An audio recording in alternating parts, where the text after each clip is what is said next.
Hey, Jim, Chuck, Scott, how's it going? Good. Good to see everybody. Hey, everybody.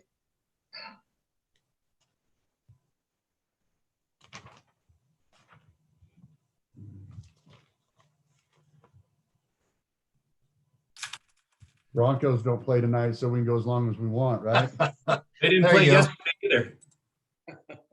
Wait, I think Dallas Cowboys. doesn't either. Dallas What about Cowboys Dallas? are playing. Oh yeah, What about my Cowboys? What'd you say? I They think don't they're play playing tonight. tonight about 7. Cowboy? Oh, yeah. I'm just trying to pay you. That's all. I got you. I got you, Chuck. No, but they did play down to the last 5 seconds yesterday. That's always a nail biter.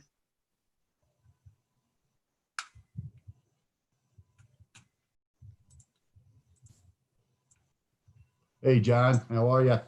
Good, how are you guys? Good.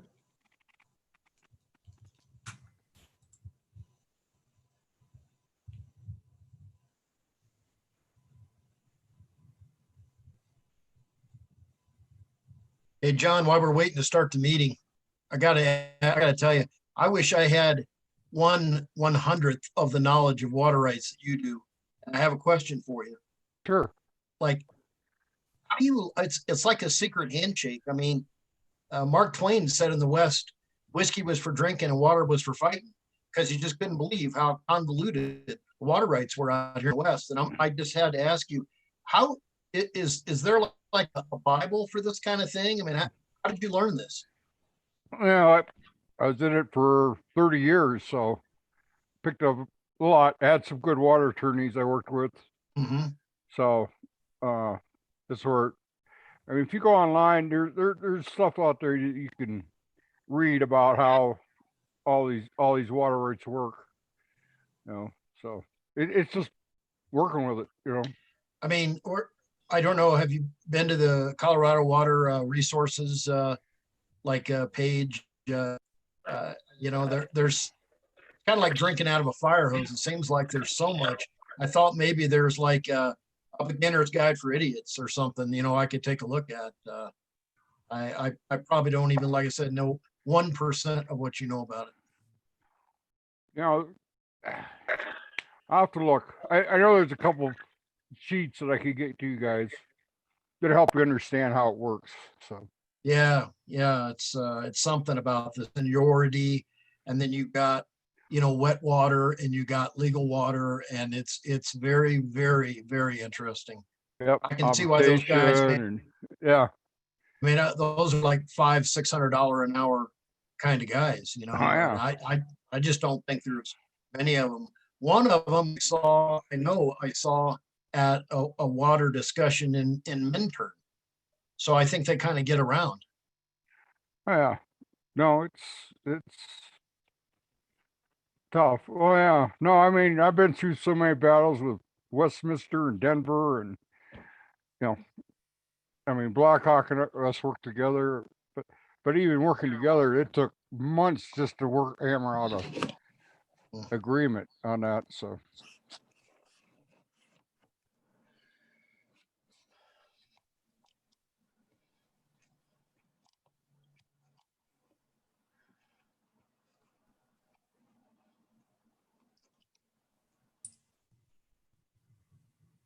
Right, we're missing Bob. Hi, Carmen. Hi, Margaret. We're still missing Bob. And Art's not going to be with us tonight. Scott was right there. That's what we're missing. Bob's coming in right now. There he is. Andy's on. Good evening. Okay, it's September 21st, 2020. This is a work session. We have a few items to discuss tonight. The first one we're going to talk about is the Bee's Knees request for us changing our municipal code and our liquor code to accommodate them getting a liquor license at their establishment. We talked a little bit about this last week. I know that Margaret and Mariah were wanting some action on this. So I wanted to put it on a work session and really talk about with council what it means for us to start doing things with our municipal code for each individual and changing it per event. It sets a bad precedence because if we do it for one, we'll have a marijuana dispensary coming in next week and asking if they can open up a dispensary, within 100 feet of the other dispensary. So what I'd like to do is kind of get the feel from other folks. We've got our city attorney on, Carmen's on with, well, she was. I don't see Carmen anymore, but I'm sure she'll be back. And just kind of talk about the feelings of council about making this kind of change to our liquor code and our municipal code and our guidelines by what we're doing. I'm just going to open that up to council discussion. Very honestly, especially in the midst of COVID, I personally would bend over backwards to help out one of our small businesses in town. But that being said, I think it would set a bad precedence if we change it. Anybody else like to weigh in? Oh, I didn't get any memo on any of it, so I don't know what they're asking for. Oh, you weren't on our meeting last week.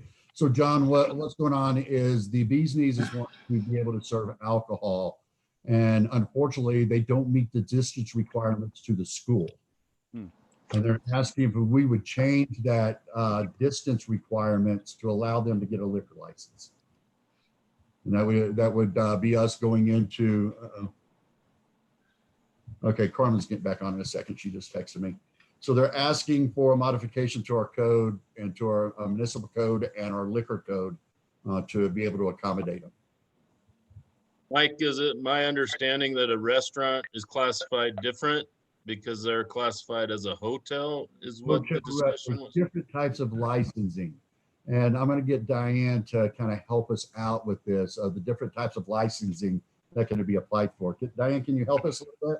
Sure. A hotel and restaurant license is basically for most of your restaurants. It doesn't mean that you have a hotel. It's just clarifying the type of license that you have. You have to serve food. The Bees Knees are asking for a beer and wine license. They are required to serve light snacks when they had this license. So those are basically the differences between the two. There's many other classes of licenses. And currently our code for a beer and wine license, Diane, is how many feet from a school? Currently it's 500 feet. 500 feet. And John Kane, I think, went out there and measured it. And I think he measured 186 feet. Is that, we lost John Kane too. Oh, there he is. Diane, I sent that to you in an email. That was a little while ago. I can't remember Right. exactly. Approximately 195 feet. 185 feet. Is that typical in other towns, Mike? Is what typical, Scott?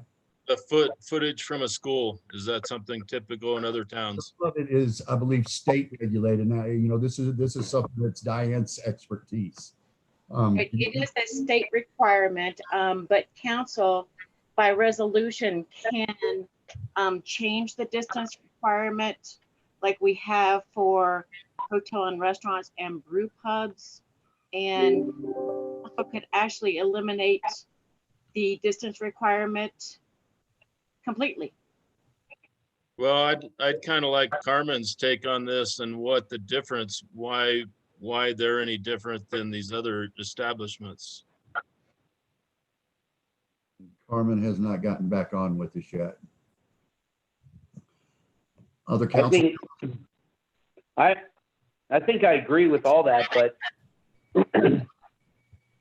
but no matter how you split it and how you want to say the legal mumbo jumbo of it all is that someone go across the street selling beer. So I'm not sure that we're making a change for them. I mean, they're just requesting to do what their surrounding neighbors are doing that are closer to the school than them even.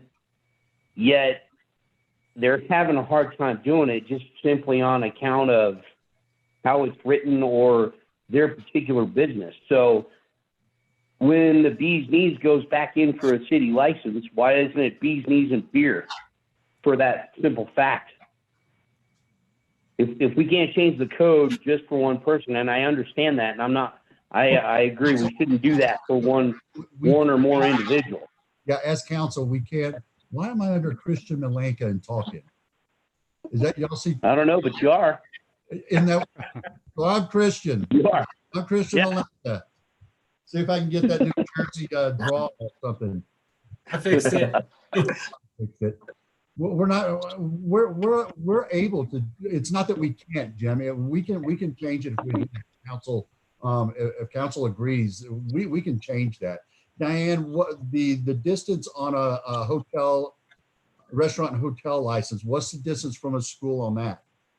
For a regular hotel and restaurant license, it's 500 feet. Well, it's 500 feet.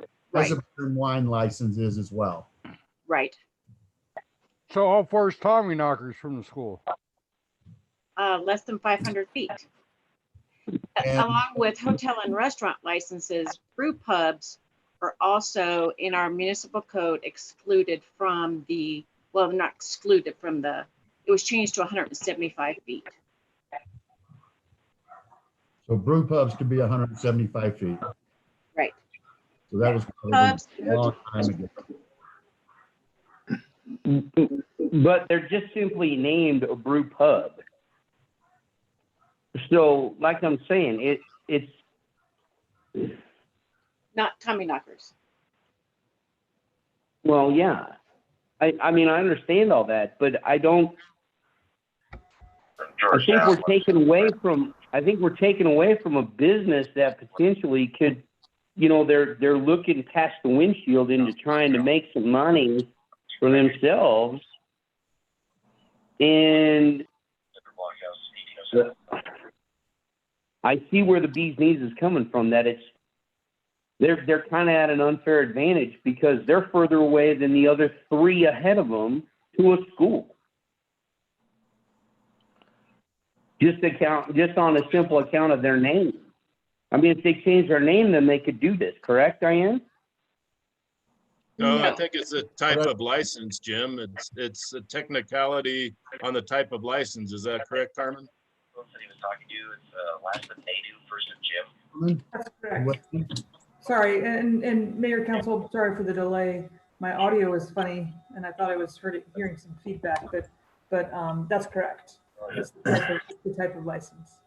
Although I will say, and I apologize if in the last couple minutes I missed this discussion, but I think the city clerk told me earlier today, and I think this might have been a topic last week as well, that I'm not sure that this location is even 175 feet from the school, even if that type of license sought were to be added. So I apologize if that's already been covered. That's another consideration. Yes. What was But it? Tommy Knockers is less than that distance too, right? But Is less than 175? Yes. Is that right, Diane? Well, they currently have a license. I don't know what their distance is, but they do have, Tommy Knockers has a brew pub license, Oh, gotcha. as does Two Brothers Deli Mhm. has a hotel and restaurant license, and they're just west of the Bee's Knees. Mhm. In terms of when licenses were established in relation to when the distance limitations were established, as council's probably well familiar, much like land use regulations in terms of locational criteria, if we ever had, and we as a city have had, I mean, Tommy Knockers, Bojos, these are long-time establishments, as we all know.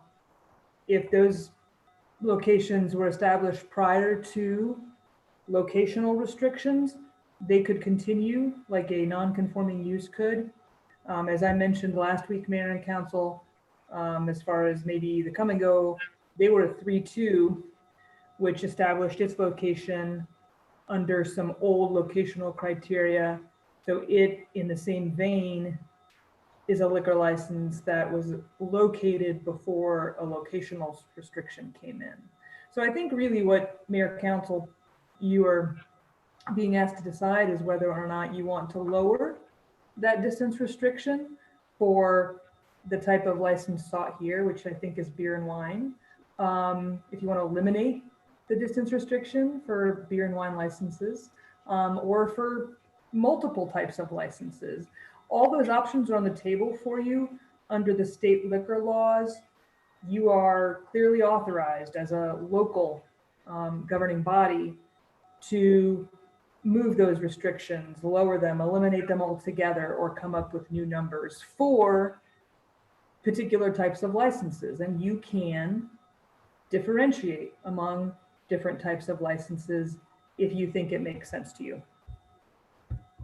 So my feeling with that is if we decide to do this, the best way to do it is to lift all the distance requirements at all.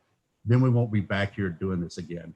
Because if we decide to do this and we change it to allow the bee's knees to do it, and we say that we lower it to 140 feet so they can, then people that are just a little bit west of them may come in next week and say, hey, wait a minute, we want to do this too. So instead of us just lowering it to the requirements that would meet the bee's knees needs, then I would suggest that we just lift all the distance requirements altogether. Any thoughts on that, council? Well, you know, Mayor, I personally, I hate to see the new standard, no standard. I mean, you know, the town can make more money if every retail shop, flower shop, wouldn't matter. You know, if everybody could sell, the town make more money, but I just feel like we should have some standard.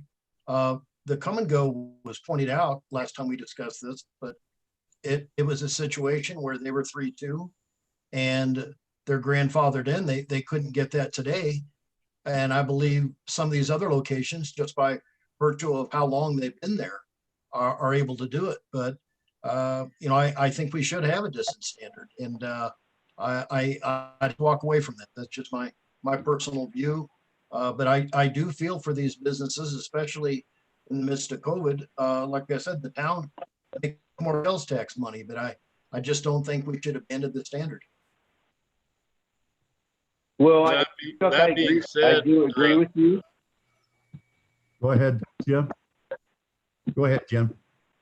I agree. Chuck, I do agree with you, but beer is beer. It doesn't matter if it's 3-2 or not, and it's 50 feet from the front door.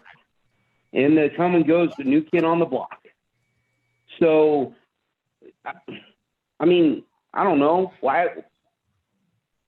We're not setting or getting into some standard or no standard against Margaret and her business for her trying to make some money at the bee's knees. I mean, I don't see the difference of it just because of a title or whatever. They have the license, so does Tommy Knockers, so does the deli, and on and on and on. I mean, I just, that's the way I see it. I don't think we're catering to one person or another. It's a technicality, I feel, that, you know, whether it's 3-2 beer or not. I mean, beer's beer. And that's why I said that not to show that we were catering to one entity or one business, that if we do that, we shouldn't do it just to fall under the distance for just the bee's knees. We should do it across the board. You know, this would be my suggestion, is do it no distancing across the board, that anybody, because the only school we really have that would be in conflict would be the Carlson. And then that would really allow anybody in the historic district to be able to get liquor license, you know, either a beer and wine license or other in the historic district.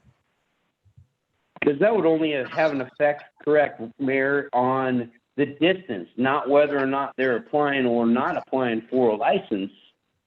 Because they could always get turned down on that, correct? Sure. Well, yeah, I mean, us as liquor authority could turn them down for a license, yes. Sure. So my So it thoughts sounds are like that the we've distance already, is the mute point.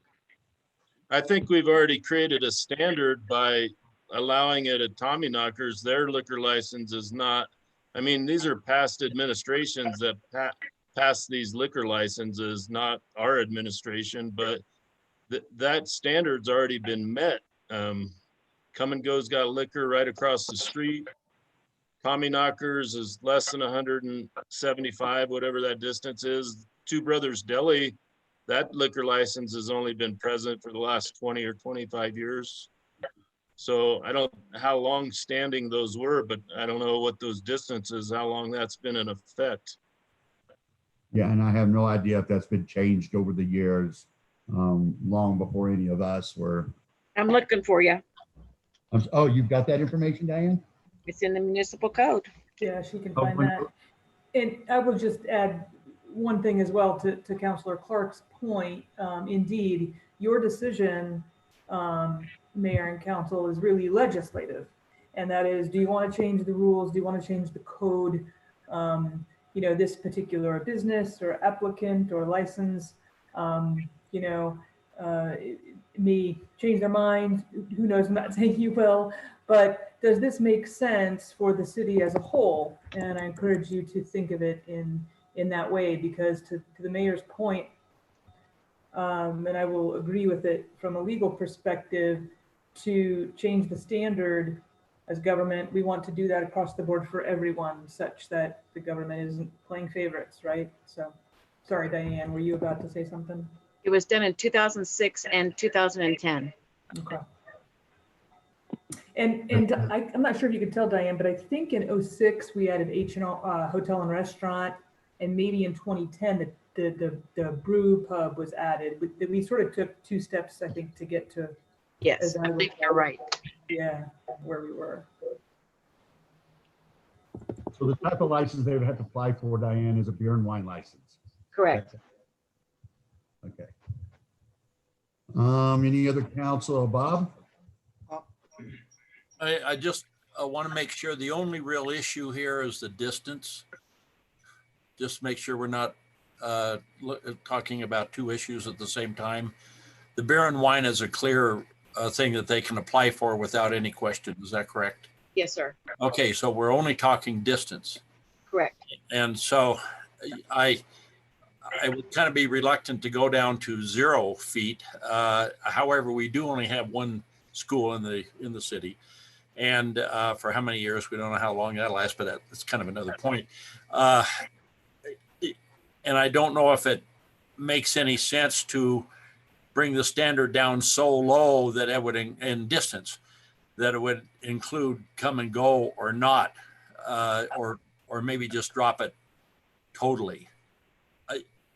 I don't know if other municipalities have no distance requirement. And Carmen, I was wondering if they do, now that I think about it. Indeed, some have locally eliminated that distance requirement because, you know, when you, again, think about it from a legislative perspective, I encourage you all to think about what you think is the important goal, if any, served by the distance restriction. What's the point of that? What is the public good to be achieved by that locational restriction? To, I guess, make it harder for kids to buy alcohol? Is it realistic to think that kids could buy alcohol with IDing and you know, hopefully good server training? Is it merely signage? Oh goodness, we don't want children to see signs for liquor. I'm just theorizing here, and you really are the people who have the answer to that, Mayor and Council, is what do you as a city, what do you think the goal to be served by the distance restriction is? And do you think it makes sense anymore? Or as Councilor Boland said, does it still make sense if it's 50 feet or 100? Those are the tough questions for you. You know, Mr. Mayor? Yes. Go ahead, Jim. That wasn't me, Bob. No, it's Chris. I have a question. Yes. So, Margaret and Mariah, do you have a public restroom? You're on mute. You're on mute. Margaret, you're on mute. Margaret, and Mariah, do you have a public? Do you have a public restroom? So where we're at is, do you want me to answer that? Well, Yes. yeah, I think it's important. Okay. Well, okay. So I had gone through that with the guy from Safe Built 2 or 3 years ago now already. We've been working on this. And so he told me what the requirements would be. So we've already paid an architect, got an architectural drawing that was submitted with our application to Diane, which really officially she hasn't taken yet, I don't think. What doesn't She, matter? okay, well, anyhow, it's got the drawing from it with the proposed, of course, we haven't gone through the rest of the process, but the plan clearly shows 2 restrooms. We do have, we don't, ADA. yeah, compliant. both ADA. So we've already gone through that process. I've held up on getting the engineering drawings, the MEP, you know, that's a lot more money until this came up unexpectedly. I didn't anticipate this being the roadblock. Okay. So you- So- to answer your question, we Yes, will have a bathroom. we will have 2 bathrooms in our little place. Okay. The reason I ask is the last thing I want is to be called to Two Brothers or Tommy Knockers because your patrons are using their bathroom. No, we've already gone through, We wouldn't do that. No, we've already gone through that hurdle. And like I said, we've already submitted the drawings to Diane clearly show the 2 bathrooms, the 2 ADA compliant restrooms. Okay. Thank you. You know, looking at the actual physical location of the school, on at least 2 sides, it's residential. There are not that many opportunities for additional businesses closer to the school than the Bees Knees is already. I don't think the Underhill Museum is ever going to be serving alcoholic beverages. There's a possibility, certainly west of 13th Avenue, of a business or 2 south on the south side of Minor Street. But beyond that, I don't even see where this question will probably ever come up. And Great point, Bob. Great point. yeah, so I think just the physical location sort of precludes a lot of, a dam breaking and having a lot of these things happen. So I guess I'm kind of leaning toward Mike's thought to just do away with the distance limit. But I kind of wonder if Chris has any thoughts about eliminating that distance. I don't. I think the biggest hurdle will be behaviors. I can't imagine people sipping wine and looking at antiques is going to be a problematic business. But I do want to point out, Bob, and I'll be a little bit more specific. We should anticipate the Shell station, which is also a convenience store, to also put in a bid or request to serve or to sell beer. I don't think that would have any greater impact than the come and go. They currently do. They already do, They do sir. have it? Okay. Yes, sir. Okay. Another one. Another what? Oh. Yes. So everybody kind of going along with, if we do that, we should just kill any distant restrictions. So if we have another applicant, and I'm just going to say the downtown here, because I think about 500 feet from the school, that's almost halfway, maybe even a little bit more down Minor Street.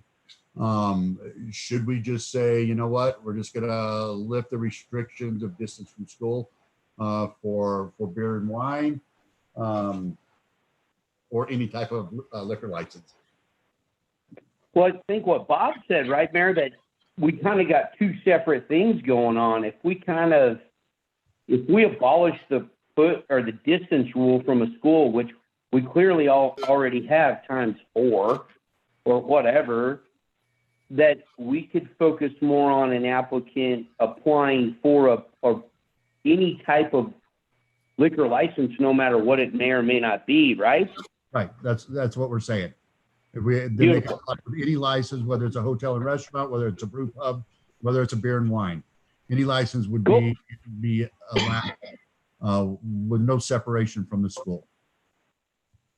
Gotcha. Indeed, and Mayor and Council, if I may, to Councilor Clark's point, then if theoretically the distance restrictions were removed for all types of licenses, then any new licensee, would be evaluated on its own particular merits. Which merits would include, is it appropriate in the location in which it's proposed, right? So the automatic disqualifier of being within a certain radii of the school, that thing would go off the table, and then you'd be looking at individuals or individual licenses. Individual licenses. So I have one more things to bring up. If Carlson were to relocate across the highway, is that restriction of 500 feet something we would want to keep in place if the school was located over there? No, I think that would make our case even more stronger, you know, because I don't see any development happening around the school that would sell alcohol unless it was inside that structure itself. And if we had zero requirement, then maybe they could have a little convenience store with alcohol inside that school if that's what the development of that school would be in the future.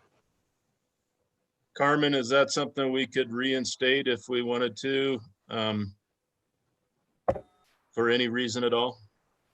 Certainly, absolutely you could, Councilor Pennell. You could, like any piece of legislation, you or a future council, different 7 people 10 years from now could decide, hey, we really like those locational restrictions and y'all could reimpose those. Clearly, we would be, as a city, in the same place where we are now, where existing licenses, so long as they don't move, could stay. But indeed, you all could revisit this in the future again.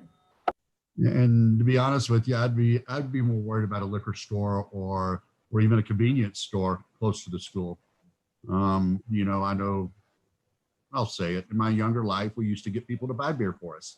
And that would make it very convenient right there to be able to go in. So, like I said before, I was not in favor of changing it for one entity or one business. But if we went across the board and did it as you know, just a blanket over the whole area and through the city, that this would never come up again unless future councils decide to change it again. That's what direction I think that we might be thinking about heading.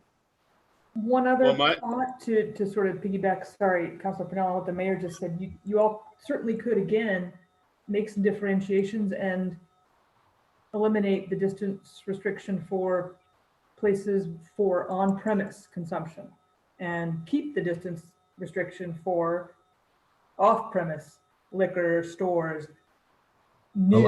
I like that, a hybrid, some type of hybrid situation. Yeah, I think the public policy theory being kids or, you know, vulnerable folks, it's certainly harder theoretically to be served and acquire alcohol for on-premise consumption than it is for, like Mayor said, for off-premise consumption, when maybe you can convince someone to go in and bring you something out. That's a possibility. Up to you.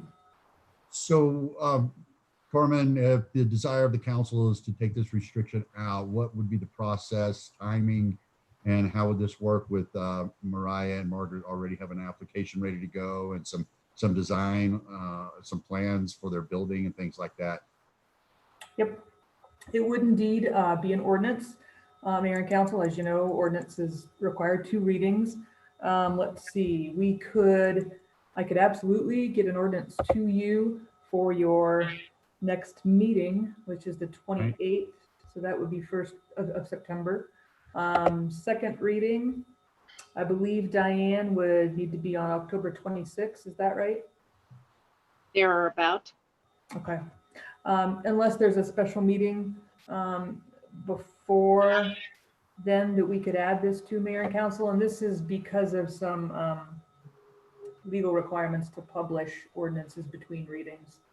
So Mayor, ballparking, it would be late November, right around Thanksgiving time, that this ordinance would become effective. I think that absolutely the proposed licensees here could still apply for and seek to obtain their license in the meantime, so that it, you know, again, theoretically, on the first day that the ordinance is effective, they could begin to serve. So those things could proceed in tandem.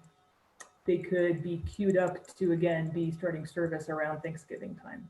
So we can go ahead and schedule a liquor license authority meeting for an applicant well ahead of the date that it would become law. Indeed, indeed. And for just everybody's gee whiz or other folks who may be listening, the reason why we have to sort of wait so long or why it's such a process is because every ordinance we have to publish to put the world on notice that the law is changing. And then there's a 30-day referendum period when the voters of this city could say, hey, I want to exercise my constitutional right to petition against this ordinance. So legal niceties that we have to sort of wade through, and that's why it takes so long. But indeed, Mayor, you could schedule a hearing, issue and approve a license contingent upon, right, that ordinance becoming effective 30 days out, should nobody challenge it. And Mayor, I did explain to the Bees Knees ladies that this process would take a while, given that the ordinance would take a while to become law. So they are aware that there is a time frame. Okay, good. Thanks for giving that information, Diane. Carmen, I would like to thank you for pointing out.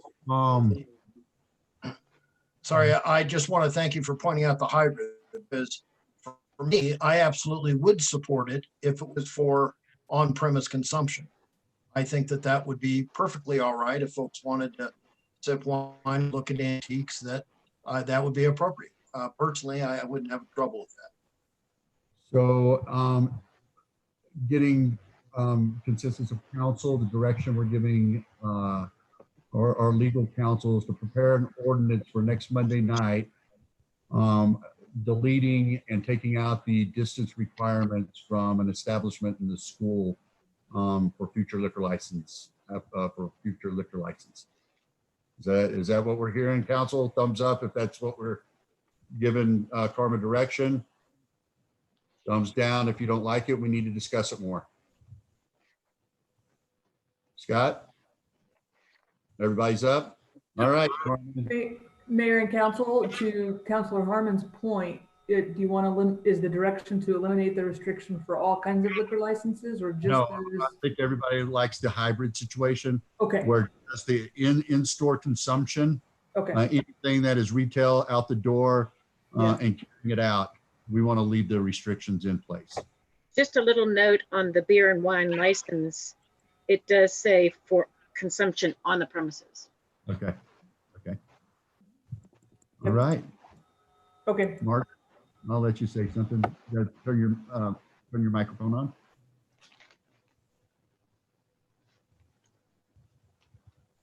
Thank you. Can you hear me? Yes. Does this mean then we could move forward with safely in your mind to I can work with the engineers and get the drawings going in that? You know, I mean, if the ordinance comes back and if it goes no, then you'd be out. So, I mean, there's always that risk. Yeah. Of something happening and the council votes down the distance requirement, and then it would be null and void and it would be the same. So I can't tell you to go ahead and do it. I wouldn't do that. I don't think council would tell you to do that. Got it. That would be at your own risk to do that. Yeah, predicting. That would be until, I mean, we already have now 3 times gotten 30+ signatures from locals, you know.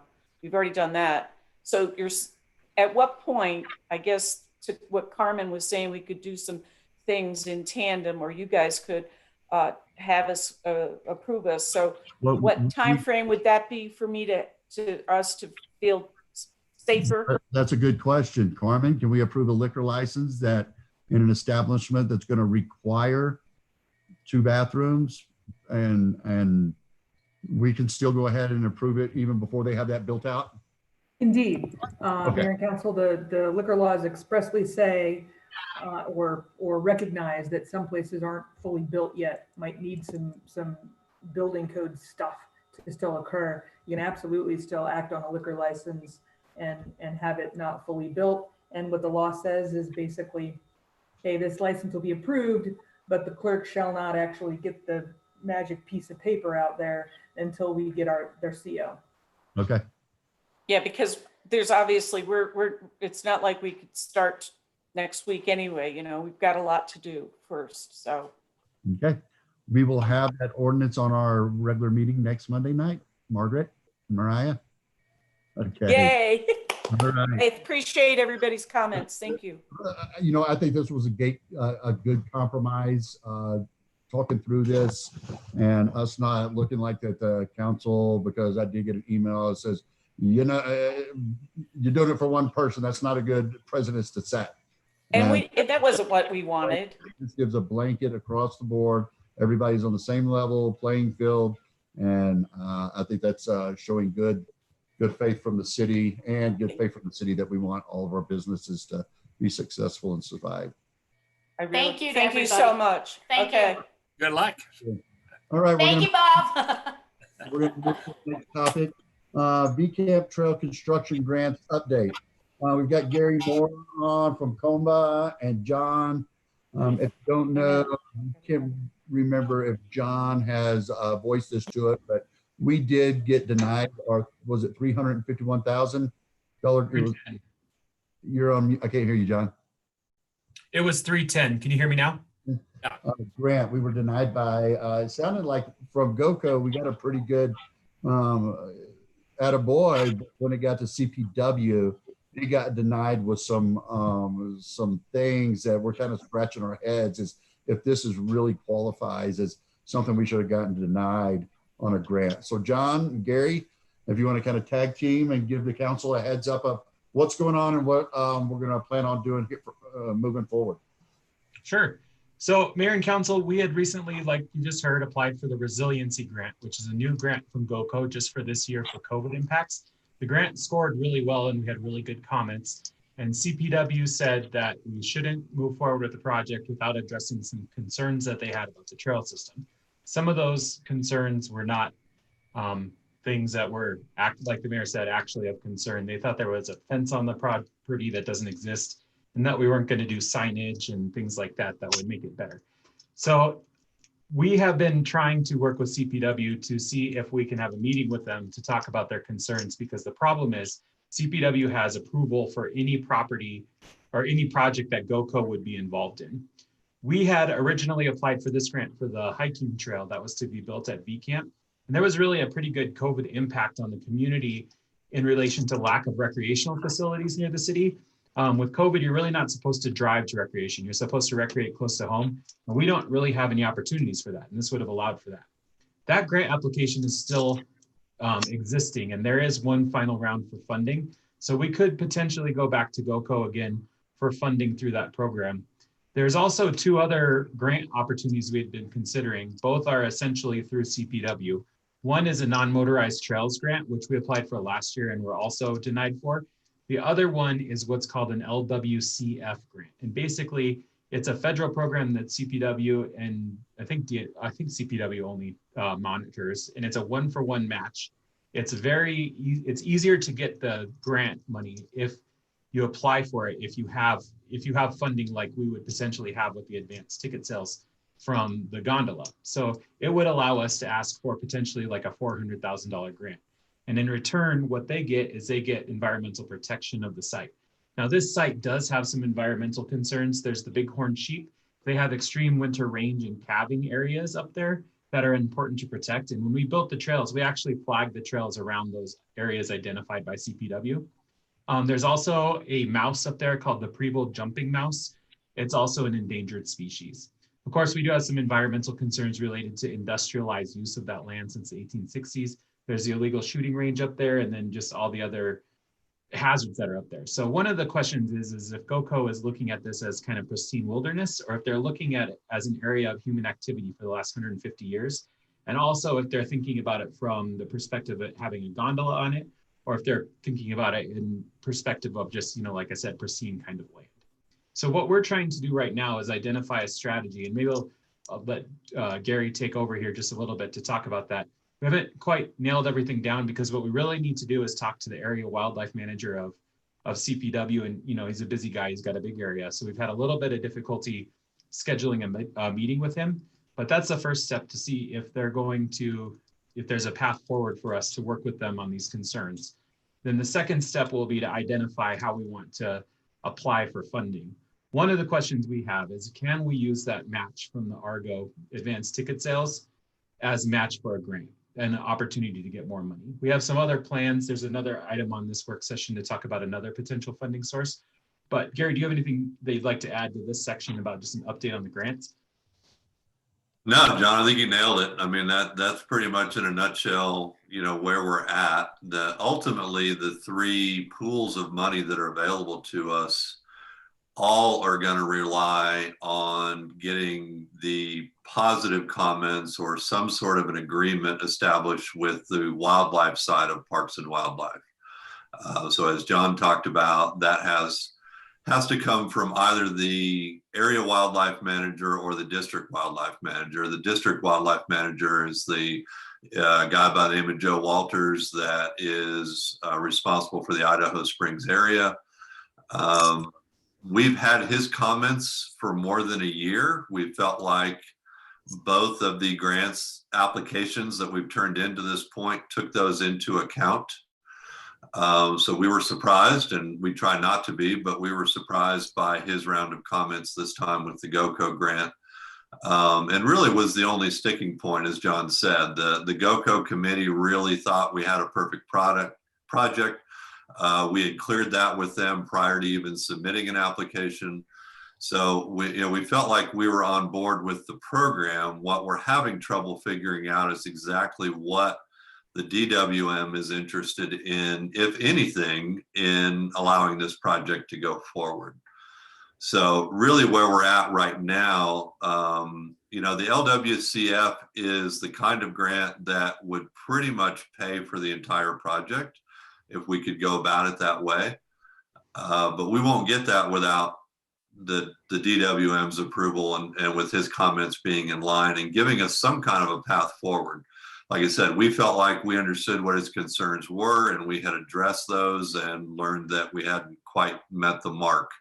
And that's the conversation that, we're a little frustrated right now. We've been trying for 3 weeks to have this conversation with the wildlife side of CPW.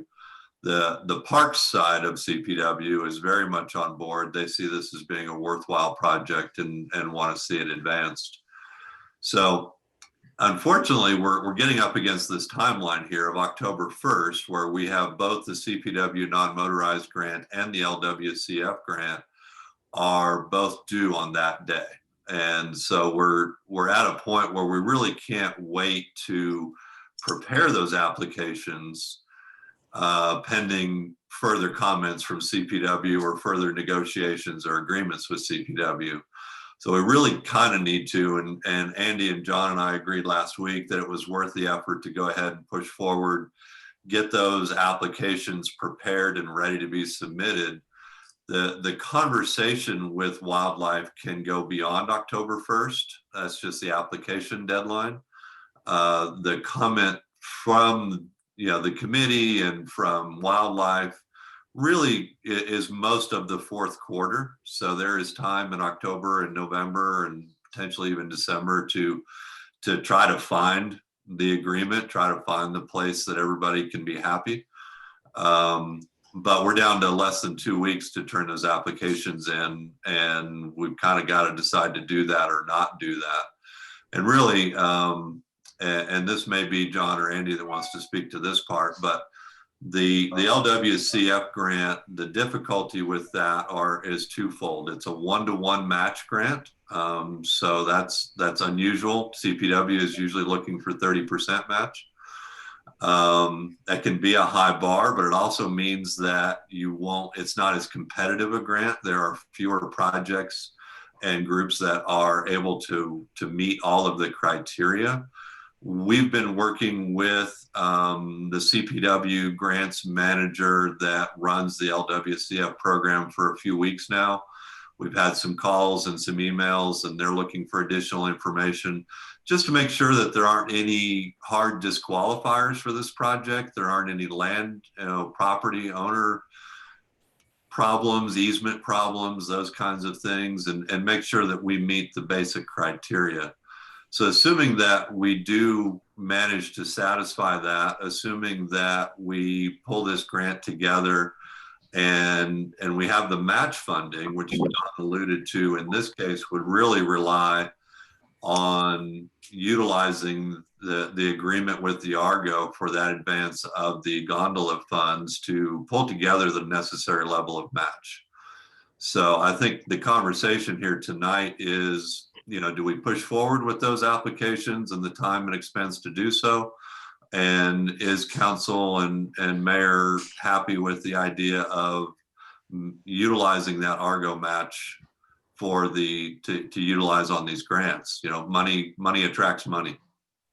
What I would say is, one, I'm a little disappointed we didn't get that grant. It was the second one that we got turned down on, and some of the things that we were talking about, especially with wildlife migration and how the movement. And then there's a certain time of the year, John, you said something about they wanted us to completely shut the park down for a month, weeks. What is that? There is like extreme snow on that hillside, there is an area of extreme winter range that the sheep go, but it's really only in extreme conditions. The other thing is there's a calving season up there, and we would need to be cognizant of that. And Gary said, there's other trail systems that have similar considerations. And I think that we discussed that actually on the task force, and we never said we wouldn't do that. The other things were things like there's no bear-proof trash cans up there. Well, I think, of course, in Idaho Springs, we have a bear ordinance on our trash cans. Of course, we're going to install bear-proof trash cans. Of course, we're going to have wildlife signs. I think a lot of it is very easy to answer just from our master plan that's already been written. It's just a matter of getting them to feel comfortable with what we're doing. And I suspect it's really about the sheep in the calving season is what we're really talking about. So I feel that we've got enough time, blood, sweat, and tears into this project. I feel that we should continue to move forward with the October grant, see what we can do. Hopefully we could talk to CPW before that to kind of get some kind of feedback. What are we missing here? Give us an idea of what you're looking for, and try to get it moving forward that way, without having to reach to. We do have an option to reach to a higher level that might help us out. But I think that we can, with the right information that if they provide to us what they're exactly looking for. No grant, you can't put everything in it, and and then all of a sudden get kicked back for some things that we didn't even realize this was for, like bear-proof trash cans. So how does council feel about pursuing that October grant and trying to leverage or potentially leveraging the money from the gondola to get this other grant? Sounds like a good plan. I really think that if we can get CPW into a meeting, we can probably come up with a strategy between these three grants to fund the project. I really think that it's shown to be a good project. So the issue is if we can get CPW, all we got to do is talk CPW into it, and you know how charming we are. So we'll make them cookies or whatever it takes. Yeah, there you go. Okay. The other consideration is for the LWCF grant, and John, alluded to this, but I want to make sure that you guys are clear. With the LWCF, the conservation agreement is in perpetuity. You are signing a legal agreement that this land will never be used for anything other than this type of activity. It is a conservation agreement. It's a federal program, and it is a perpetuity agreement. Doesn't our BLM requirements already do that? It's got to be used for recreation anyway. I think we're already under that when it was transferred from BLM to the city. That's correct. That it's already says in there, we can only do recreation in it anyway. So that agreement, Gary, would be no problem, I would say. The one-to-one match, I would have to think about that a little bit. One, I'm sure if we get the 400,000 to match for 400,000, that would be great. But for the city at this point, with our budget and everything, to come up with a one-to-one match out of our general fund might be kind of difficult to do at this time. Right. We would only the maximum award for the LWCF is 750 grand, and of that one-to-one match, I believe 10% of that has to be cash. But if you start talking about trying to come up with $200,000 or $300,000 of in kind, that gets to be kind of a tall order. So what we would be looking at, obviously we would try to get the full 750. So we'd be putting together a budget that made all those numbers work, and where we're able to use a certain amount of cash, a certain amount of, we would try to pack that with in kind as much as possible to reserve some of that advance money for other purposes, other needs in this project or throughout the city. So that's kind of the basic setup, is that if you're going to ask for a $300,000 award, you need 30,000 in cash, and then you would have to have 270 of in kind. So we just got to try to balance those numbers, but I think Andy and John are up to that task. All right, sounds good. We'll keep pushing for that October, Andy. Gary, were you able to find out if that grant writer is available? She is. I talked to her today. She's standing by, wants to dig in as quickly as possible because we're, like you said, less than 2 weeks out. Yeah, Mayor and Council, we, as you know, we have several grant applications in the works.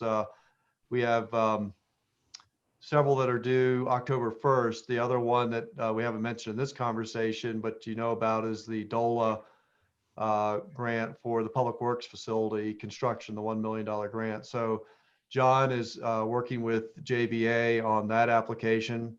And we already have the application, the CPW application that we submitted last year, the non-motorized trails grant that can be updated relatively easily in this short time frame.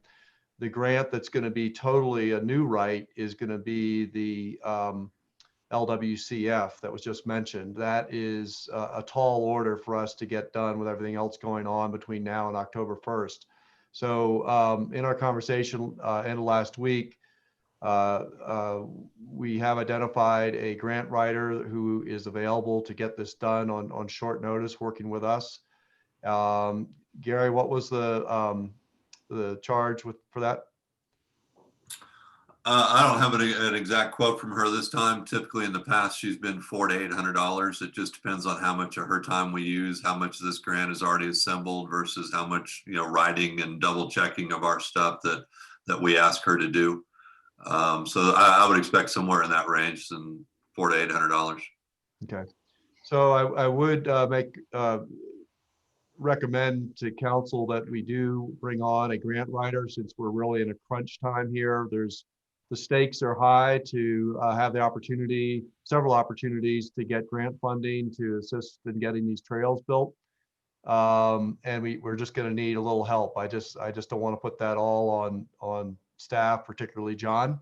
And Gary's been tremendous through this whole process as well, but he's got other work and other duties. So that would be my recommendation. The other piece of this is that, just to be clear, we are also recommending that we reapply for the last application period for the GOCO resiliency grant.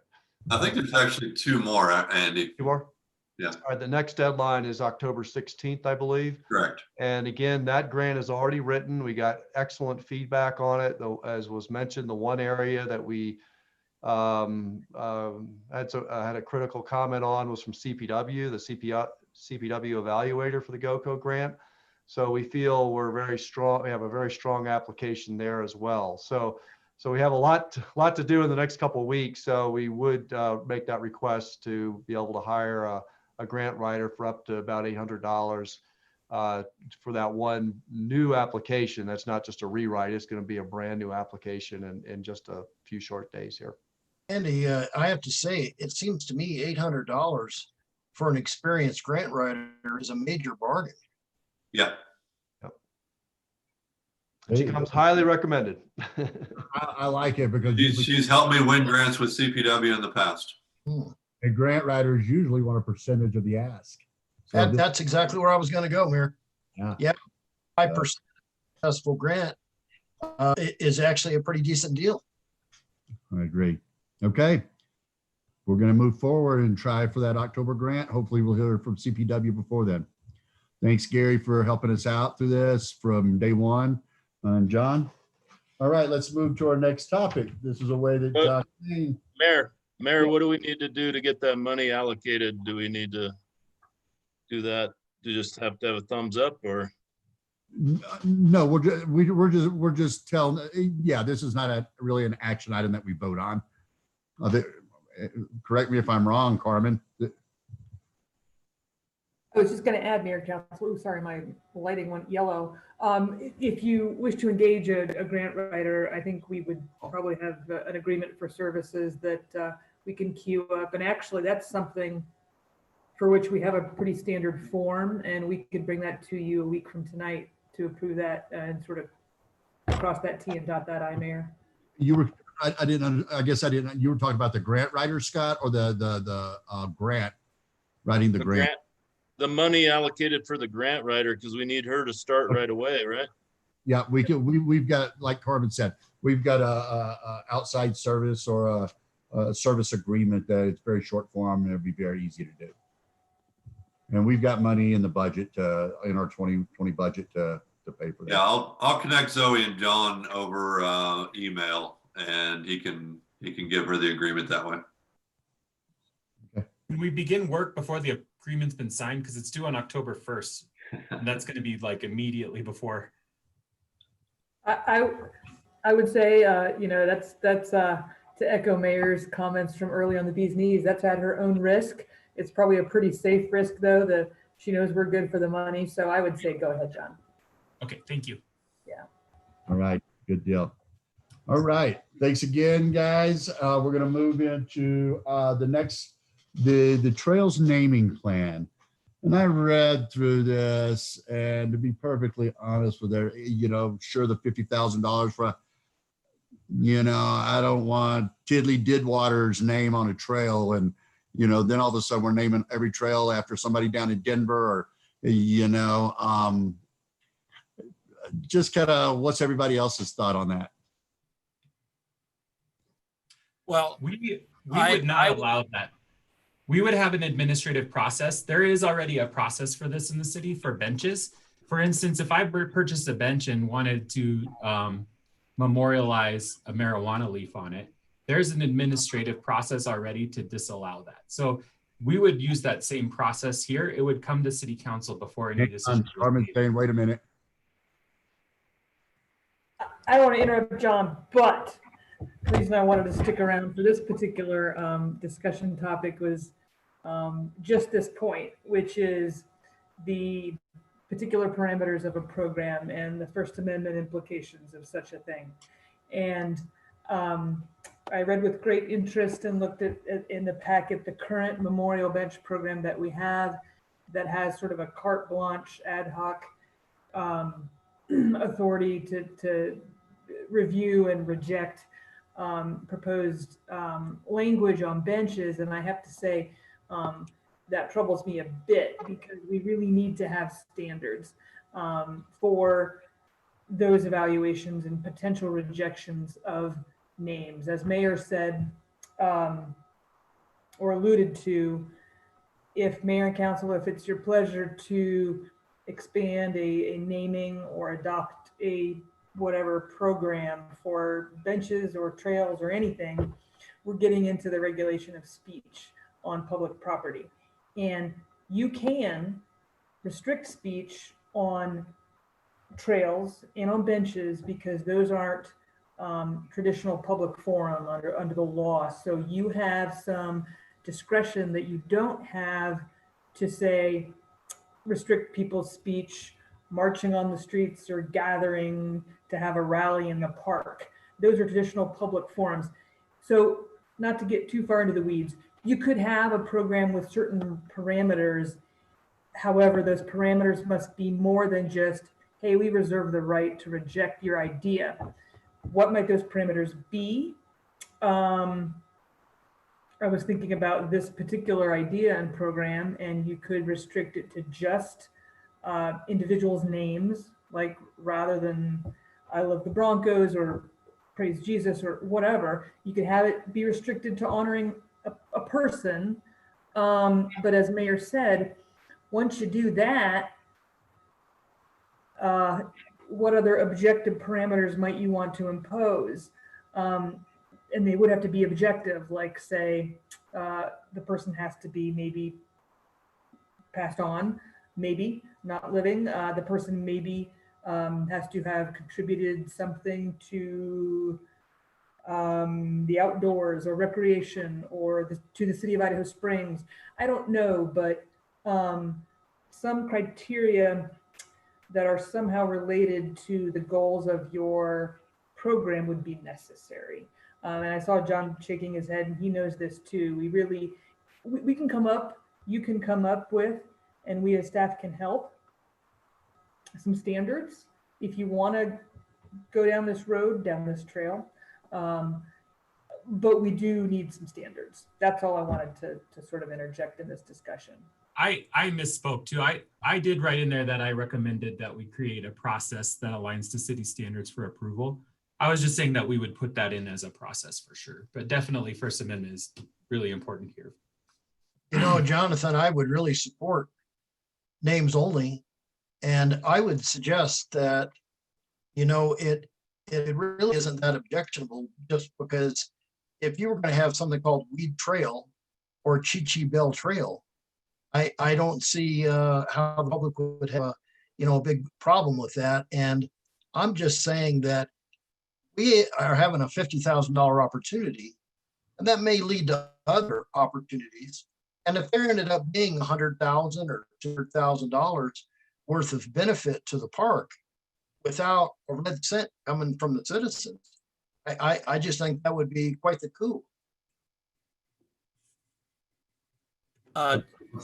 My own personal perspective is that I hope we have a very rich lexicon of historic names, particularly connected to the mining industry that underlies that very ground.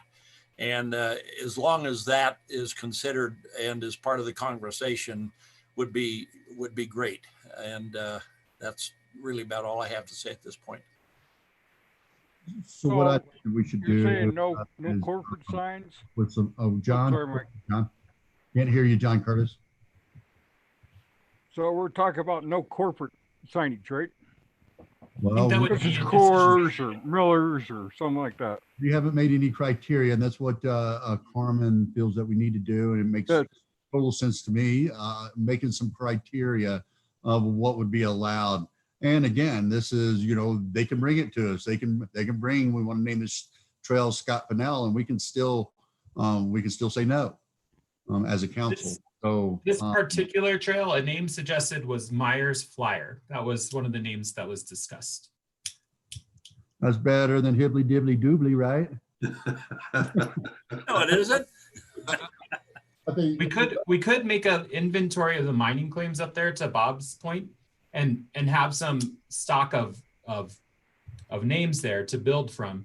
On the corporate trails, there may potentially be mountain bike companies that are headquartered in Colorado that would be interested in participating in the park potentially.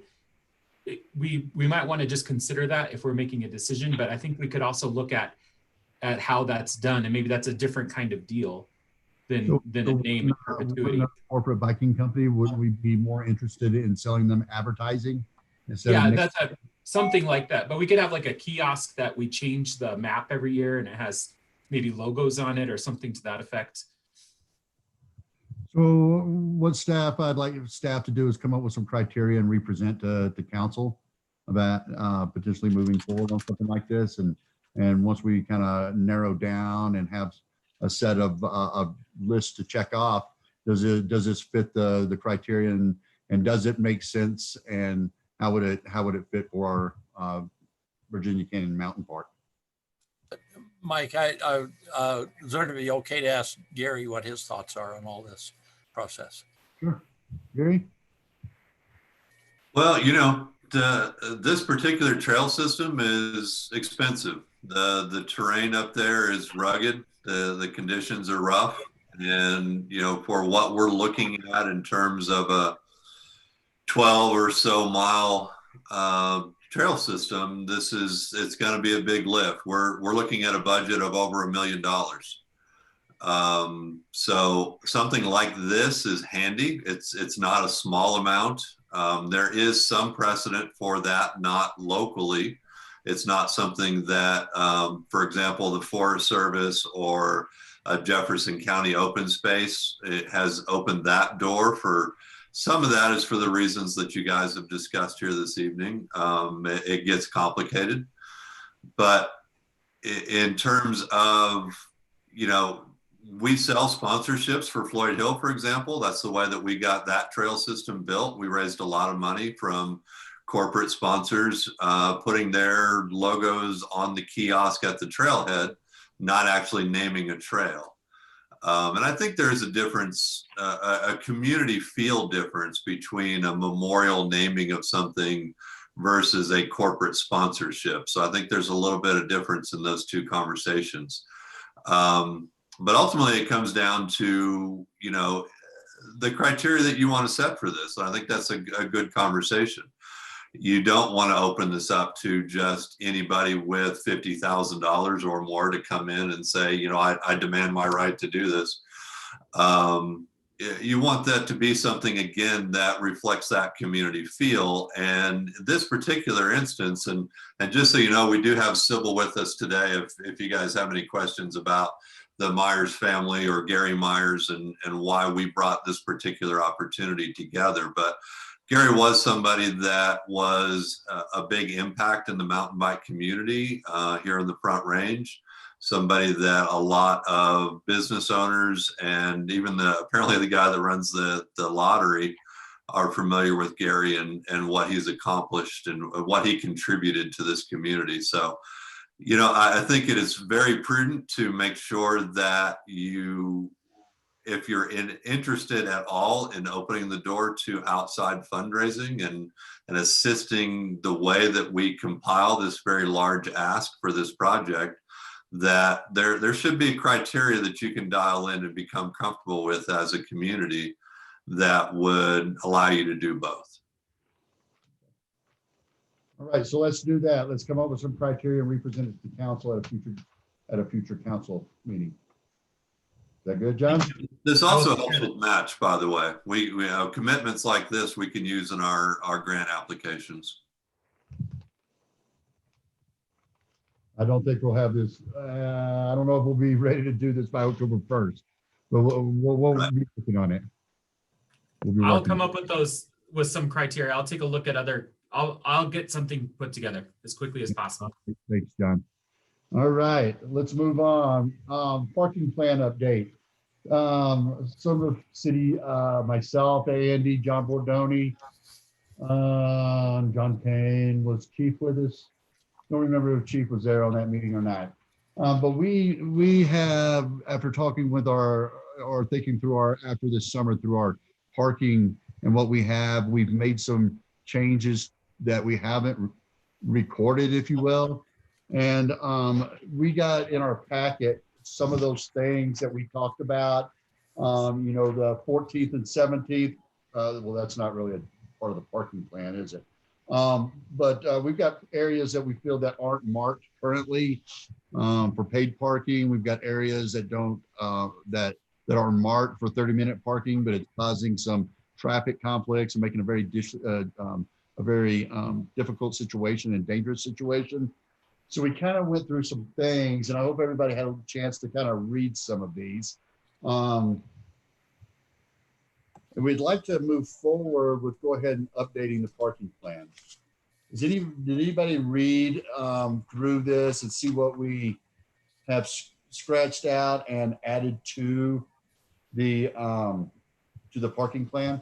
And is there any questions or concerns what we're trying to do here? Look good to me.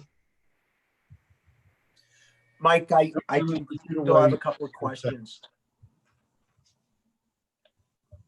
Can you hear me, Mike? Yeah, we can hear you, I think. Okay, all right. So the parking plan does not address the residential parking. Is that going to be addressed elsewhere? Meaning what, Chief? Well, like we have this residential parking on Virginia, Colorado, now Minor. Is that going to be paid parking? No, not the paid parking, the residential parking.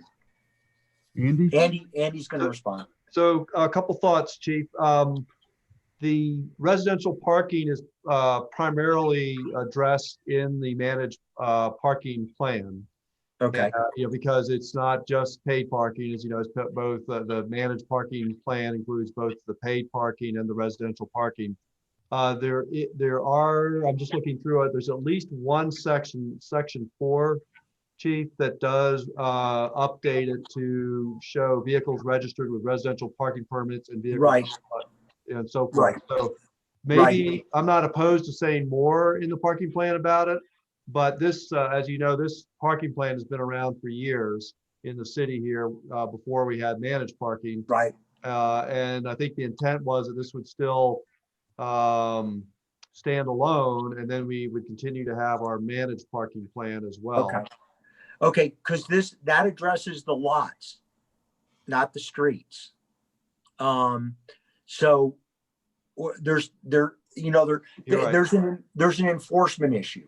Yep. Okay, so if we find ourselves enforcing this, the city or code enforcement, we need a regulation to enforce. So if it's not addressed here, it needs to be addressed elsewhere and in the form of an ordinance. But what you're talking about is making interstate agents of the city so they can enforce in those areas, right, Chief? Yeah, and it's not just that. I mean, we specifically need to cite it's unlawful for people who are not registered residents to park on residential streets.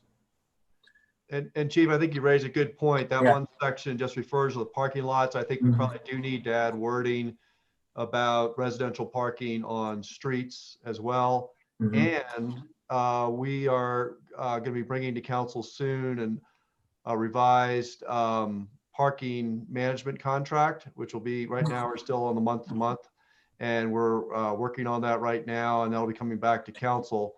But as was just mentioned, part of that will be formalizing the authority of the parking management firm to do enforcement, as well as our, as agents of the city. Okay. Okay. So it looks like before we do anything with this, we need to continue to add some language about the residential areas. And I think that'd be a fairly minor change, Mayor. If just council gives direction on that, we can certainly get that put in and get it back to council next week for consideration. All right, let's do that. Let's get it, put some language put in there, and make sure that it passes Carmen's sniff test, and then we'll bring it back to council. Okay. All right. Very good. What do I do with my agenda? All right, next, Recovery Task Force update. So every Monday, back from pretty much day one of the COVID-19, the city formed a recovery task force that meets every Monday at 2. It includes really, it's kind of opened up to any business owner in town, but we had about 14 to 15 people that were on this task force to talk through week to week how things were going, what we saw, what's working, what's not working, what we can do different, what we can do better. We've talked about enforcement. We've talked about, how emergency vehicles get through. We've really dialed in on week to week and how we progress forward. So right now, if you haven't heard, the group has decided on November 1st would be the last day of being out on Minor Street. We'll give them, we really haven't decided, but 2 to 3 days to get everything off the street so that we can open it back up. There's been some, it's been very consensus and collaborative that everybody agreed it would be hard to do a hybrid. Some people on the south side wouldn't have the advantage of people on the north side. So I think that everybody agreed that in this group, of course, that we should just go ahead and shut it down on November 1st. After our discussion today, it sounds like there may be some other folks that think we need to keep it open, but we really haven't heard from them. I haven't received any emails. I don't believe Andy or John has received anything from them, and they haven't been a part of this, but they've always been offered to be a part of this group and to have input. So that is our plan right now, is to go ahead and open the street back up. That would be the 1st, 2nd, about the 3rd of November. Also with that, we've been talking about and what we need to discuss with council with the closing of the street. What are we going to do for Halloween? There's been only 2 special events permits issued by Diane, and those have both been very regulated and well planned out. One was the silent 9/11 parade a couple of Fridays ago, and the other was the graduation of the high school kids driving down. So we're trying to, and what I'd like everybody to do is kind of think of your thoughts of Halloween. It's on a Saturday. Do we allow or think about an organized walk with the kids down Minor Street and some kind of structured way of giving kids candy? Do we want to go to the community and say, you know what, where we think it's a bad idea for the kids to be out going door to door, getting candy and trick or treating through these trying times? One of the things that came up by Chief and a couple others was, you know, what about gate to gate? So the kids don't have to actually go up to the door and gather, because that's what happens. You get a couple of kids, all of a sudden more kids, all of a sudden you've got, you know, 15 kids standing around the door. You know, could we, or, you know, think about, you know, people could stand out. We still want the kids to get out. How would these residents feel about standing at the gate, you know, down by the sidewalk, and as the kids pass by, they could take tongs or with rubber gloves or something, put some candy into their bags. You know, we don't want to take away something like this from our kids and our community. We also know, here's the other reason that I'm very concerned about this, is we are a community that people like to come up to and trick or treat. It's not just our residents here. We have people from Lakewood and other people from the places from the Front Range come up here and trick or treat in our community. So that's cool too.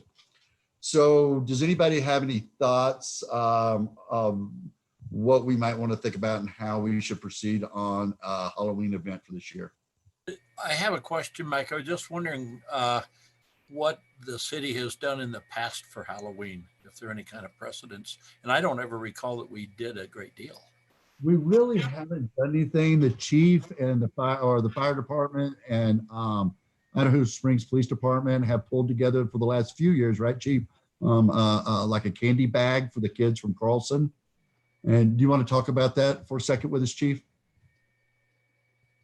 Yeah, there are actually 2 things that happen. So the Carlson Parade is a tradition in town, and just prior to the end of school or closure of school, the Carlson kids come out and they parade down the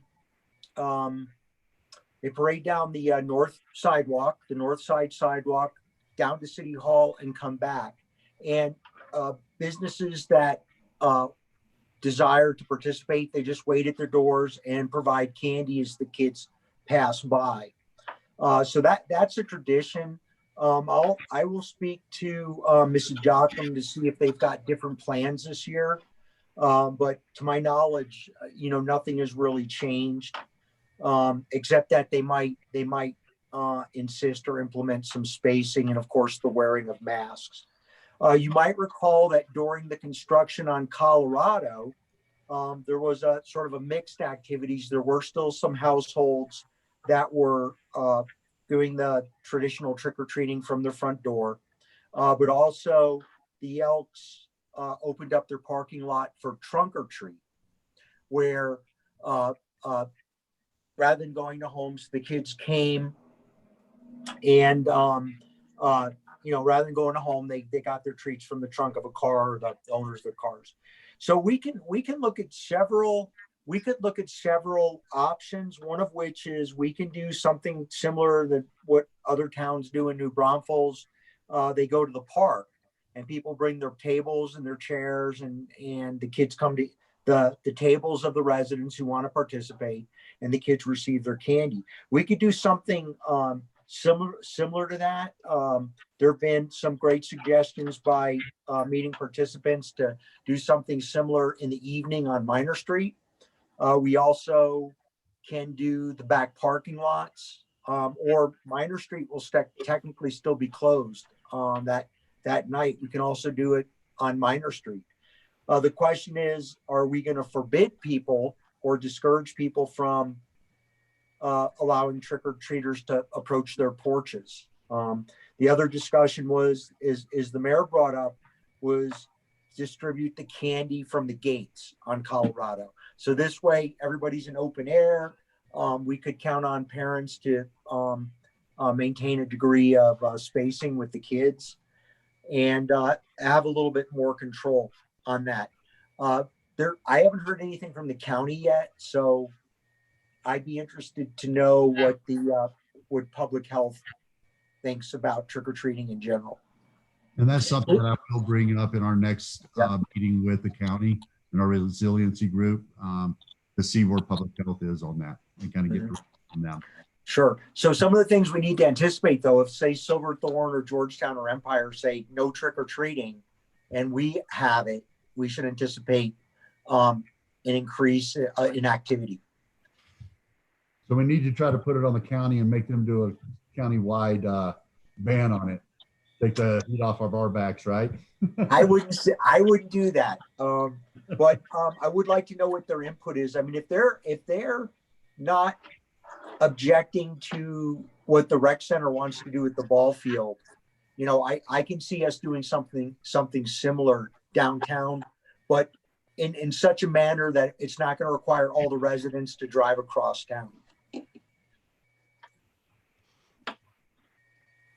Okay, I would just want to make sure that this is one approved and okay by the public health, like the other two parade or walking events that happen, and to make sure that they're going to be well constructed like those events were.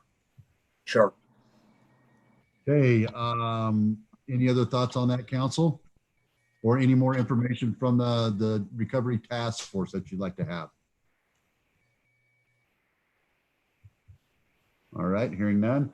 We'll move down to the train restoration. So the city has received some pretty damning news, if I say so myself, that we had Mark Grable from the Georgetown Loop Railroad, and I believe one of his mechanics come over and look at our train and our coach. And we've got some bad news, and we need to take care of this. We're under a very short time frame, and we're just looking at council of what we think the best direction to handle this is. So John, you and Andy met with Mark. Go ahead and tell council what was said to us and the recommendations that were made and what directions that we should consider taking. So as council knows, we've been working on this train restoration project since I've been here. And before that, really, this project has been going on for a while. In the early 90s, Bob, I think you worked with the gentleman who had come and did the windows on the train and everything. He came as well with Mark, and I can't remember his name, but he was here as well. We recently, yes, we took the deck off recently. And when we did that, we discovered that the damage on the south side of the train is much more extensive than we had originally thought. We had Mark come out because he has the expertise and his staff has the expertise to prevent further water intrusion into the coach, which is really the problem. The engine for now is stable for all intents and purposes. The coach has begun to rot on the windows on the coach. They're very thin wood windows. And so there's places where you could literally stick your fist through the window, and it's become a problem. Last winter, it was becoming a problem. Now it's a serious problem. And we've reached a crossroads where we're going to lose that thing if we don't do something immediately. It has to happen now. And so we had asked Mark to come out for a budget estimate to cover the windows with plywood. It turns out that if we want to prevent water from getting in that train, we need to cover the entire south side of the train with plywood right now, which would entail taking off some of the outer surface of the train, the kind of the wainscot kind of looking thing that's on the bottom of the windows there, to put the plywood in properly. There's another alternative, and that is we could take the train to Silver Plume and put it in the building there. We'd retain ownership of the train. It would still be ours. It would just be in Silver Plume. The thing with this is we can transfer it up there for $1,000, and we already have permission from History Colorado to put the train in there. That will ensure we don't have any further issues with water. And Mark's group, the Georgetown Loop, is going to halt operations on October 25th. And so they would have time this winter to do a real and good assessment on the train, not just an eyeball, hey, maybe it's going to do this to restore it, maybe it's going to do that. And when I say train, I specifically mean coach. So they'd be able to look it through, make sure that the beams aren't rotted, all that kind of stuff that we would need to do to do a restoration job on it. Now, this would have a couple of benefits to us. Number one, we're saving the train right now. I have recently applied for what's called endangered places to designate the train as an endangered place because it's a national landmark, essentially. The endangered place program would give us access to funding, likely through the state if we get it, because it'd become one of the top priorities of this organization called Colorado Preservation Inc. So it's a finalist right now. It went for approval on Wednesday, and we should hear soon if it's going to get approved. So this is kind of a stopgap measure to get us to that financing. The other benefit is Mark's staff is not going to be employed this winter. So they're going to be losing their jobs. If we have the train up there, there may be some avenues that he could go through with the PPP loan program, which is a forgivable loan program if you use it for employment. So potentially what could happen if this all works the way that I'm thinking it might be able to, if we can get the PPP loan to happen the way it would need to, is we might not have to pay for staff time to get the assessment done, which would dramatically reduce the cost of the train. Now that's still to be seen. I don't know for sure that that can work, but it's certainly an option here. We wouldn't be required to pay for anything except for the move right now, and the storage would be free. The state's already signed off on it. One other consideration, and really important, is that we do have a Sites and Facilities Committee of the city, and the train is one of their charges. The Sites and Facilities Committee works through an agreement that we have with the Historical Society.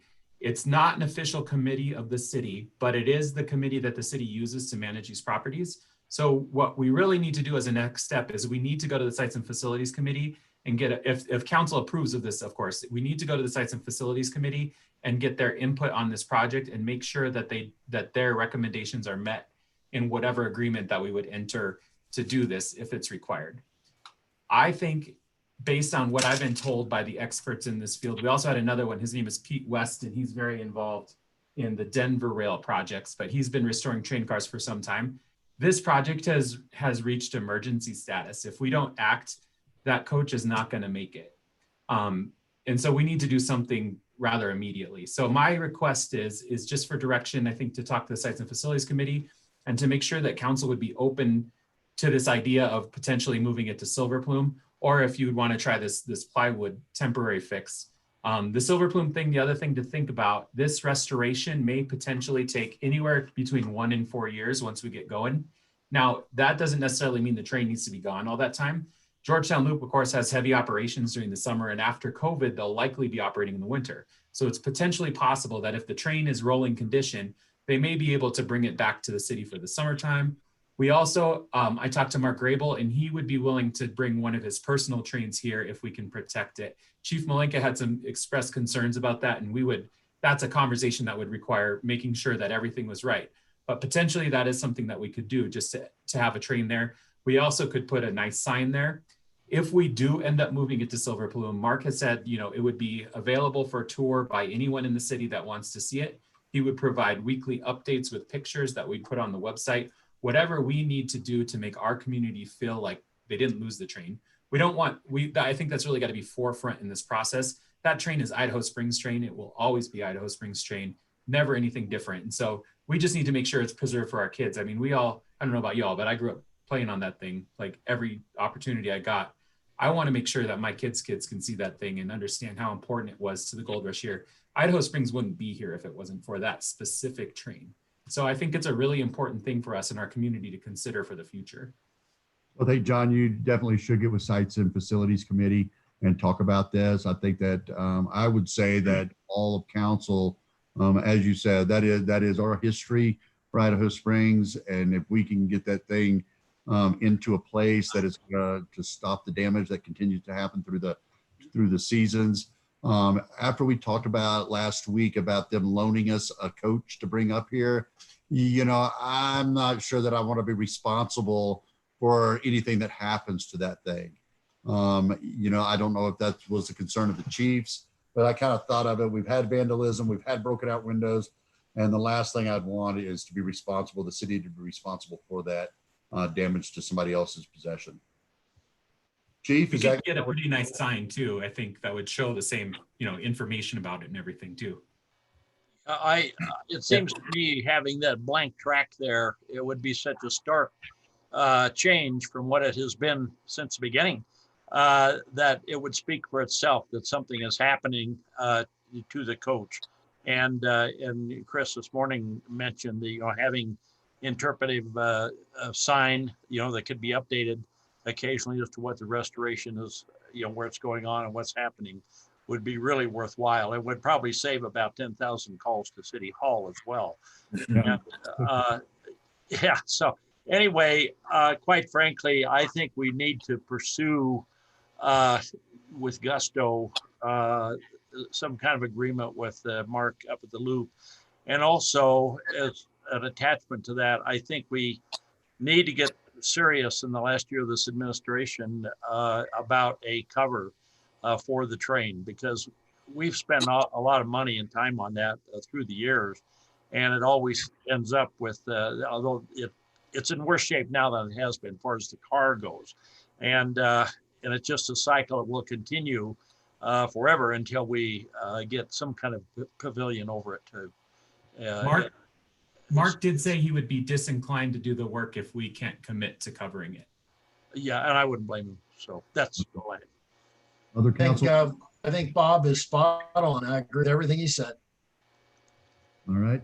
I also talked to them about the cover and if we could, if the train would be removable with a cover, because that concern has arisen. And the engineers assured me it's just like a garage. They can get a flatbed in there and pull that thing out with their equipment that they have right now. And they're not too concerned about that issue, as long as we design it for that purpose. John Curtis, do you have anything? Jim? All good? No, I agree. We need to cover it. And I agree that to bring other people's, things in here, and since there was vandalism, I don't agree with that. So. Yeah, I kind of like the empty tracks. People in the community and others will know something's going on. We have some signage out there that we change periodically to give an update in the status and where it went. Something says, where did our coach go? And then it gives a little bit of a history on it and why we took it somewhere, even say where we took it. I don't mind having a partnership, showing that we're in some sort of partnership and help with the Georgetown Loop. That's cool. And Mark's a great person, great to work with. So I wouldn't have a problem with that. Chris mentioned also maybe some photographs, to go with it while it's being lifted out or whatever, but just to show the progress. Yeah. Graphically. And by the way, the pavilions have been built by state historic funds, I think in Craig, Aurora over at Crawley, and also in Alamosa. So a cover over the train is certainly an eligible project for the historic funds. The company who built the one in Alamosa, which is relatively recent, they are supposed to contact the city here. Just, the Georgetown Loop told us that they'd get us in touch. Okay, wonderful. Thank you. Is it okay if I go ahead and talk to Sites and Facilities about that and get their input on this project? Yes, everybody but Scott Pinnell. He has to recuse himself because he's on that committee. Yeah, no, I think that's our next step. So let's get that done and let's get it going. I think that's a great idea. It's something, as you said, and that was the bad news, is that we're on the brink of losing our historic coach that has so much connection with this east to west corridor and Idaho Springs history. So, all right. Anything else, council? Very quickly, I have to say that sometimes somebody interviews well and is hired by the city, and sometimes they just don't perform as up to the expectations. And in the worst case scenario, they're asked to resign before they're fired. But the other side of that spectrum is sometimes you hire somebody that far exceeds your wildest expectations. And I'm just saying, for my own selfish purposes, I was very depressed by Andy March's notification that we are going to lose Chief Malanka. And I just want to thank him for being on that end and surpassing anyone's expectations. I think he's done a fabulous job, and we'll hate to lose him in March. Yep. You blew it, Chuck. We weren't going to talk about that until next Monday night, but I did not know. I'm sorry. Thank you. Thank you, Chuck. and I'm in agreement as well. It's, I was hoping the chief was going to be here until next November, but he's going to cut us a little bit short, but I think that's okay. Chief gave us a kind of timeline when we hired him, how long he would stay with us. And he's fulfilled that commitment, and what he's done for this community is far and beyond my expectations, and what he's done to bring us back what I feel is a very close-knit community policing, which was one of my number one things that Chief and I had to talk about. We haven't had that in so long. He's made it happen. We had people that were afraid to call the police, or businesses or residents. Now they get more calls than they want because they're comfortable with calling. And that's a nice feeling when somebody says, hey, before we didn't want to call the police for anything, and now we don't mind because we know that we'll get the reaction and response that not only we deserve, but what we feel that we need. Thank All you. right. I can't take all the credit though. You have a really wonderful police force. I'm proud I was part of building that, but of course, the troops deserve a lot of credit. The support of not just this city council, but the previous city council members really helped change the dynamic here, and the development of the community partnerships with the residents, as well as the other stakeholders, businesses and the like. So I know I'm still 5 years out. I'm about to cry by your kind words, but one of the things I did pledge is we're not gonna skip a beat or not toe the line between now and March, but we will use that time to finish the things we need to do, and also start sooner than later in finding a suitable replacement. Well, you're really putting me on on the pressure on me, Chief, to get that new police station going before you leave. All I want to see is a blueprint. That's it. Just bring me a blueprint of what it's going to look like, and I will come back for the dedication. I promise. All right. All You know, right. I just kind of want to add one thing here that I guess this is maybe one little element of community policing, is I wasn't really, sure of the definition. It's pretty broad, I think, but nevertheless, two of your officers about a year ago came up to the house and talked to our 4-year-old grandsons, and we're sitting down right in the living room with them. And the Tykes have been wanted to be cops ever since. And so, but it was a wonderful opportunity and event, actually. And the kids still talk about it. So I'm about to cry too. Thanks. Okay, anything else, council? All right, with that, it's 7:40. We're gonna let everybody get off of here now. Good meeting, a lot of information, and have a great rest of your evening. All right, good night. Thanks.